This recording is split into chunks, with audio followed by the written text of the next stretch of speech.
Companies and investors use different definitions of value, some of which have specific meanings for tax or financial reporting purposes.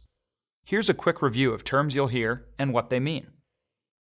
Fair market value is a measure of market value that has a particular meaning in U.S. tax law, where it's defined as the price at which the property would change hands between a willing buyer and a willing seller, when the former is not under any compulsion to buy and the latter is not under any compulsion to sell, both parties having reasonable knowledge of relevant facts.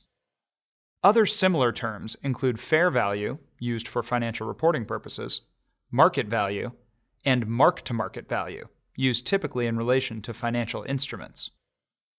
Though the precise definitions vary, they all generally mean the same as fair market value, that is, the value that a knowledgeable and willing buyer and seller would agree on when not compelled to buy or sell. Book value refers to the value of an asset on a company's balance sheet. Rules vary about how book value should be determined, and it depends partly on the assets involved.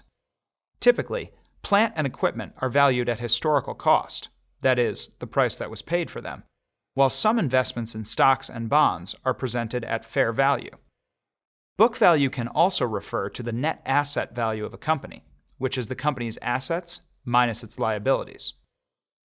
Liquidation value usually results in the lowest value and is often used when there's a bankruptcy or a company has to quickly sell off all its assets, sometimes referred to as a fire sale. Two other ways of thinking about value is to distinguish between intrinsic value and relative value.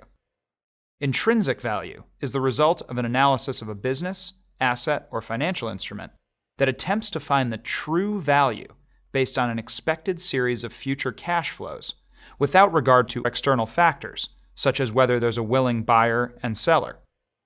Relative value is when something is valued specifically in relation to other similar things, such as by comparing the price-to-earnings ratio of two different companies.